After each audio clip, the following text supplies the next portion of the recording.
Bonjour à tous, ce tuto va vous permettre de corriger, de retravailler en profondeur ce devoir qui était pour beaucoup d'entre vous particulièrement raté du fait d'un travail souvent insuffisant. Voilà, donc je reprends les bases, je le fais en tuto puisqu'on les a revues plusieurs fois de suite, mais ça pourrait tout de même vous intéresser après un exercice sur lequel vous avez penché pendant quelques temps. Alors, donc nous avions une immobilisation de 15 000 € qui a été achetée et mise en service le 15/08/N, qui est amortie de manière économique en linéaire sur 4 ans et qui bénéficie d'amortissement fiscal en dégressif sur 4 ans également, avec un taux, avec un coefficient de 1,25 qui vous était évidemment fourni. Cette immobilisation bénéficiait d'une subvention d'investissement qui est reportée au rythme de l'amortissement fiscal. L'entreprise a reçu un engagement, mais on a les dates, mais on vous demandait juste d'établir le tableau d'amortissement économique fiscal et de présenter les écritures nécessaires au 31/12/N. Ne vous demandez pas de recomptabiliser l'ensemble des opérations concernant cette subvention. Alors l'amortissement économique était très classique, puisque sa base était de 15 000, elle n'était pas réduite par une valeur résiduelle, puisque aucune information ne concernait ce sujet. Donc bien, il suffisait de faire 15 000 divisé par 4 pour déterminer le taux, ce qui est égal à 25% et non pas 20%, comme certains d'entre vous l'ont noté. Dans la première cellule, vous aviez un prorata à faire, qui était donc de 25% fois 4 mois et demi sur 12, puisque septembre était un mois entier, octobre un mois entier, novembre un mois entier, décembre un mois entier, et un demi-mois pour le mois d'août, ce qui faisait 4,5 mois sur 12. Donc l'amortissement était réduit d'autant, et ça faisait un amortissement économique de 1406 €. Je vous rappelle que l'amortissement économique va se comptabiliser en 681 par le 2854, et voilà, pour 1406 €. Donc la suite vous était demandée, donc il fallait compléter, et évidemment on avait 3 années complètes, 4 mois et demi sur celle-ci, et on faisait le solde pour les 12 mois sur la dernière cellule. Voilà pour l'amortissement économique. Ensuite, il y avait un amortissement fiscal. Donc la première ligne et la base, elle se retrouve à 15 000, et on avait le premier taux qui était 1 sur 4 fois 1,25, puisque le coefficient dégressif c'était 1,25, et on compte en mois entier en dégressif, donc il fallait multiplier par 5/12. L'amortissement était donc de 1953, et on faisait un amortissement, on calculait un amortissement fiscal qui sert après à l'amortissement dérogatoire. Bon, je peux en parler de suite. Donc l'amortissement fiscal étant de 1953 et l'amortissement économique de 1406, comptablement, on doit comptabiliser un amortissement dérogatoire de 547 €. C'est pour ça qu'on l'a 687, 145, amortissement dérogatoire, 547 €. Le reste n'était pas demandé, vous pouviez le calculer à part. Là, il n'y avait pas de demande particulière du sujet. Moi, je l'ai fait là. Vous pouviez le faire à part. Pour la suite de l'amortissement fiscal, la base, nouvelle base pour l'année qui suit, c'est la base 15 000 moins l'amortissement précédent, ça donne 13 047 €. Et le taux dégressif, complet pour une année est égal à 1,4 fois 1,25, ce qui donne 31,25%. Le taux d'amortissement fiscal de 31,25%, on doit toujours comparer avec l'amortissement linéaire sur le nombre d'années restantes. Et on voyait que dès la deuxième ligne, on avait un taux de 1 sur 3, c'était à 33,33%, qui était largement supérieur au 31,25. Donc on devait revenir au linéaire directement à cette ligne-là et passer en 33,33. Donc à partir du moment où l'amortissement dégressif est passé en linéaire, eh bien la suite va être en linéaire. Là, il reste deux lignes, 1 sur 2, 50%, et dernière ligne, 1 sur 1, 100%. Je vous rappelle qu'amortissement fiscal, il y a un nombre de lignes identiques à la durée d'amortissement, c'est-à-dire que la durée d'amortissement fiscal étant de 4 ans, eh bien, il y avait 4 lignes. C'est pas comme en linéaire où on doit faire le complément sur une année supplémentaire. Voilà, à partir de ce moment-là, le calcul devient assez facile. 13 000 fois un tiers, ça donne 4 349 qu'on soustrait à la base et qu'on remet en base ici, et on multiplie par le taux, et on avait l'ensemble des amortissements fiscaux. Dans la VNC, on la retrouve ici, hein, c'est base moins amortissement, et la VNC d'une fin d'année se retrouve en base de l'année suivante en amortissement dégressif. Pour le dérogatoire, j'ai simplement grisé parce que c'était pas demandé. Donc ensuite, il y avait la subvention. Beaucoup ont comptabilisé l'ensemble des opérations, sauf qu'on vous demandait des opérations au 31-12N. Il n'y avait donc qu'une seule écriture à passer, c'est le report de la subvention au résultat, c'est-à-dire 139 à 777.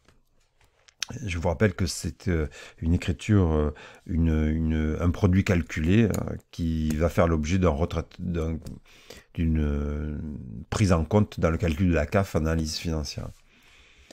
La subvention est toujours la même technique. Lorsqu'on a le montant de la subvention, ici c'était 10 000 euros, qui subventionnait 15 000 euros d'acquisition, eh bien on calcule un prorata, et ce prorata, eh c'est 10 000 divisé par 15 000 euros, ce qui fait que la subvention a permis de financer 66,66 voilà, de l'immobilisation.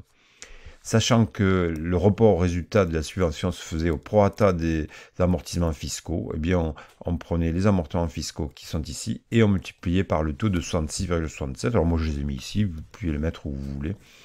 Ce qui était demandé, c'était qu'une la première ligne, je vais le faire en entier cependant. Donc comme j'étais sous Excel, j'ai tiré la formule pour avoir les calculs de l'ensemble de la subvention. Et en faisant une addition de tous les reports, j'ai regardé si je n'avais pas fait d'erreur sur le montant qui a été reporté au résultat. Donc on voit bien que le report au résultat est de 1302 pour la première année, 2800, et on peut lire dans la colonne les différents reports qui auront lieu en N, N plus 1, N plus 2, N plus 3. Voilà, donc il y a des écritures en début de subvention, mais ça c'était pas demandé, et à la fin c'était pas demandé non plus. Donc le report au résultat, c'est un compte de produit au crédit, 1302, qu'on reporte sur le compte 139, report de subvention au résultat. Donc attention, quand on vous traite quelque chose, vous n'avez pas toutes les écritures forcément à refaire, et le jour de l'examen, il est fort probable que vous n'ayez juste qu'à passer les écritures d'inventaire concernant la subvention. Bon, ensuite, ça c'était un exercice assez facile sur les clients douteux. Là, c'est un petit peu flou parce que j'ai fait un scan, vous avez le sujet sous les yeux. Bon, enfin, si vous avez du mal à lire, je vous redonne les informations. Concernant le client Aurel, l'entreprise a reçu un courrier le 22 septembre du liquidateur. Et dans le cadre de la liquidation, Aurel a fourni un chèque de 1500 euros pour dédommagement final. La décision du tribunal de commerce a été prononcée le 12 décembre, donc c'est une liquidation judiciaire. On va donc passer des écritures concernant le client Aurel, qui est déjà un client douteux. Puisque nous avons l'état des clients douteux, tous ces deux clients, Lardy et Aurel, sont déjà en 416 clients douteux. Donc Aurel, au départ, il devait 12 000 euros TTC, et il a payé 1500 euros pour solde. Sauf que le comptable, ne sachant pas quoi faire de ces 1500 euros, il les a comptabilisés en 471. Et vous savez que pour les opérations d'inventaire, on n'a pas le droit de laisser une seule somme dans le 471, donc il faut les affecter. Donc le client, ne sachant pas quoi faire, il avait débité le 512 par le 471, et donc là on doit créditer le 471 pour réaffecter le mouvement au solde qui aurait dû être utilisé si le comptable avait pris le temps ou avait su comptabiliser. Donc là on vient bien sur le client Aurel. Donc 1500. Donc ensuite, Aurel, on sait qu'on va perdre tout le reste. On avait quand même une provision de l'année passée de 2000 euros. Donc on va constater une créance irrécouvrable définitivement, mais pour le solde, c'est-à-dire 12 000 euros moins 1500, ça fait 10 000 euros 500 TTC, que l'on divise par 1,20 pour avoir le montant hors taxe et 0,20 pour avoir la TVA, la TVA. Donc 645, c'est le compte de perte sur créance irrécouvrable. Le compte de TVA collecté, c'est la seule écriture où on a un compte de charge et un compte de TVA collecté dans la même écriture. C'est une spécificité de cette écriture. Et évidemment, le solde étant en 416, on crédite le 416 pour 10 500. Ensuite, on a vu que la dépréciation de l'année N-1 était de 2000. L'affaire, si on peut dire, est terminée. On n'a plus besoin de conserver cette provision, enfin même pas, on ne doit pas conserver cette provision, cette dépréciation dans les comptes. Donc on va faire une reprise de cette dépréciation.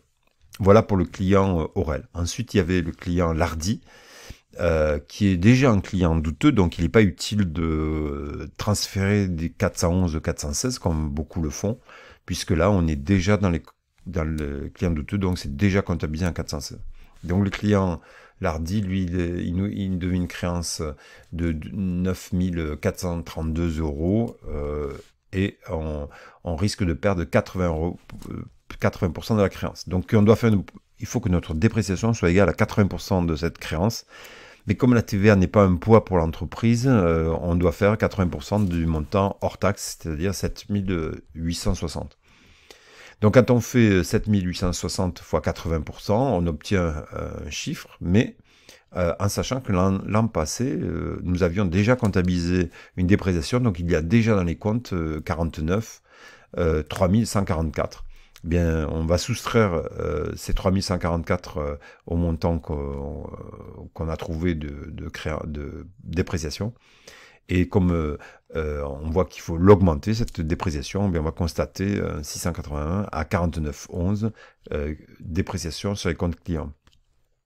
Voilà pour le petit cas de révision de la gestion des comptes clients. Ensuite, il fallait faire des ajustements à l'inventaire concernant les opérations. Toutes les entreprises le font.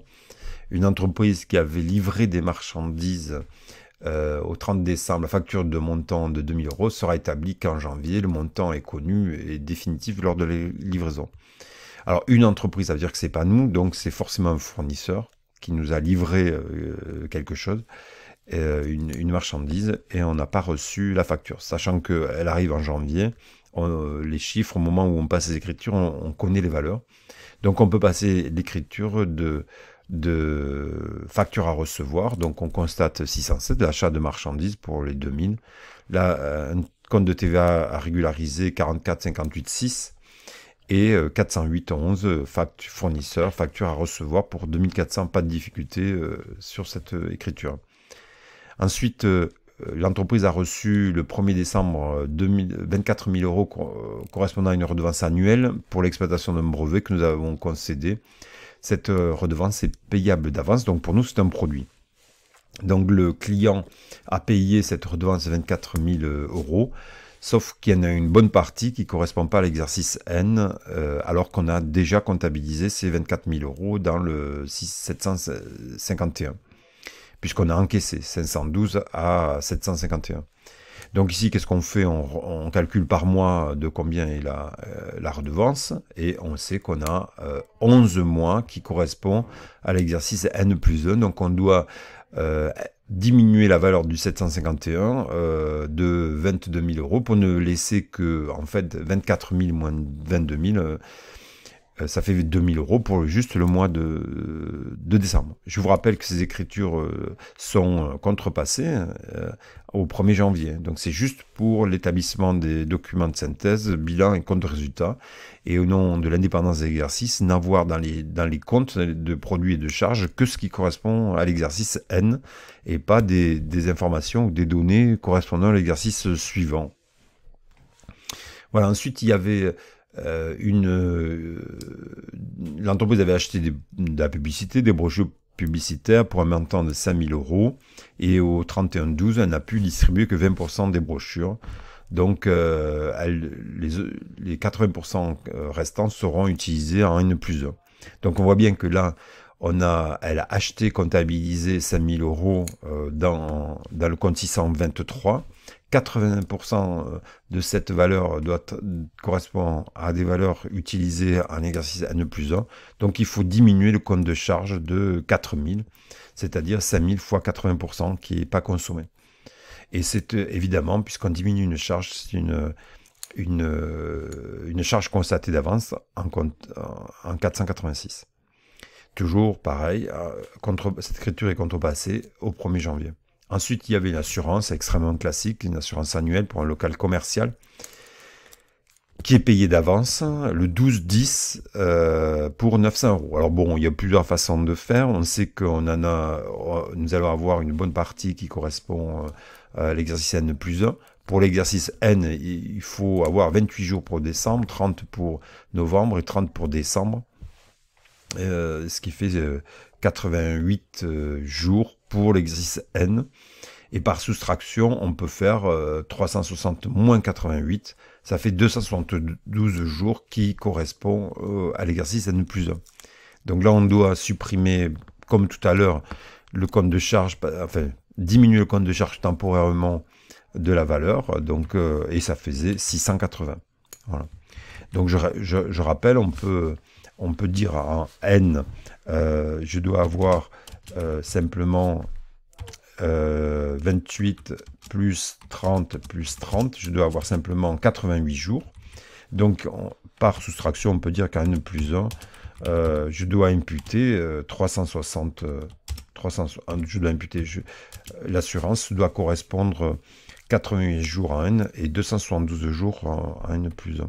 Donc, comme on a déjà tout comptabilisé, eh bien, il faut annuler la partie N+1. Donc, qu'est-ce qu'on peut faire? On peut faire assurance par jour. Je vous propose ça par jour. Donc, si on fait l'assurance pour un jour, l'assurance elle est de 900 euros. On va diviser par 360. On sait qu'on a 2,50 € par jour d'assurance. Eh bien, on a en N+1 l'assurance qui doit être imputée à N+1. Eh bien, c'est 262 jours moins fois 2,5, ça fait 680. Voilà.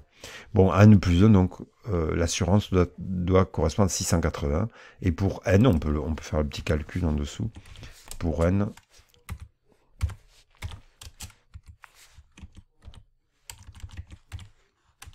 ça ne veut pas. N, eh bien, c'est 2,50 € fois 88 jours. 2,50 € fois 88 jours.